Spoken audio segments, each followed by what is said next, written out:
Now I want to go to the first of our at-large world exclusives. We have several tonight. This one about the Balloon Boy family. The dad now claiming that it was all a misunderstanding. And talking about chutzpah, Dad says he plans to sue the cops now over the incident. Here's Craig. Geraldo, this is what's left of the craft that transfixed America over a year ago, believing that a young child was on board. The father, Richard Heaney, was charged for making the whole thing up, but he claims it was never a hoax. We looked everywhere, and then my son just said, "Be verified." He said, "Yeah, he went inside just before it went off." I didn't know the rest of the world existed. All I could care about at this second was my son, Falcon. We agonized for the Heeneys as they waited and worried what would become of aptly named Falcon, their 6-year-old son, believed to be aboard. You didn't know it was going to blow up the way it did in terms of the publicity and the helicopters and the rescue units. No, and the only thing I could think about was what if he rolls out of it. But when the craft gently crashed into a field, Falcon was not on board. Concern turned quickly to anger when the quirky family, caught in the eye of a media storm, were portrayed by authorities as hoaxsters seeking fame and fortune. And what about that famous statement on live TV when Falcon said, "We did it for TV"? We did this for the show. A Japanese guy had asked him, "Can you show us how to get into the attic?" So I opened the garage door from the inside of the house to look out, and when I looked out there, it looked to me like 30 guys snapping photos and videos going. I looked up and my kids were trying to get up where he was hiding. When I asked him, "What did you mean by that?" he said, "Some guy asked me to do it for his TV show." Things got out of hand when cops told the media Richard called a local TV station before calling 911. Then they lied about the order in which I made the phone calls, which started the media frenzy. I told them on my interrogation, "I'll give that to you." I said, "I called the FAA. They told me to call 911, and then I called for a helicopter," okay? Richard and Mayumi were prosecuted for misleading authorities. My attorney, David Lane, said, "Richard, the most you're going to do is 90 days. You can get on with your life." So rather than have my wife get deported, have my kids get taken away from me, and have me go to, say, jail if I went to, say, non-guilty. Mayumi, a Japanese national who speaks with a thick accent, says she misunderstood investigators who interrogated her for hours. In this situation, with this hoax, is this something he made you do, or something you voluntarily went along with?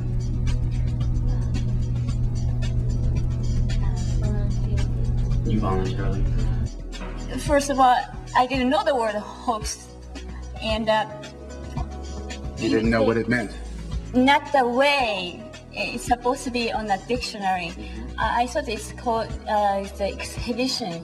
That's like do something. Demonstration. Yes, that's what I thought. Because of that whole thing we went through, and my husband went to the jail for not he's doing anything. They claim Mayumi's statements were misquoted and taken out of context, that they were railroaded, and plan to sue Colorado authorities. You believe that your son was in that balloon like everybody else did, right? Yes.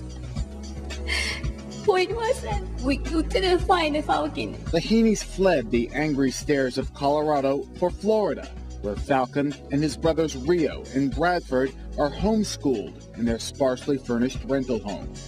I want my name back. I really want my name back because I've lost 4 jobs because people recognize me after they committed to a contract and they backed out.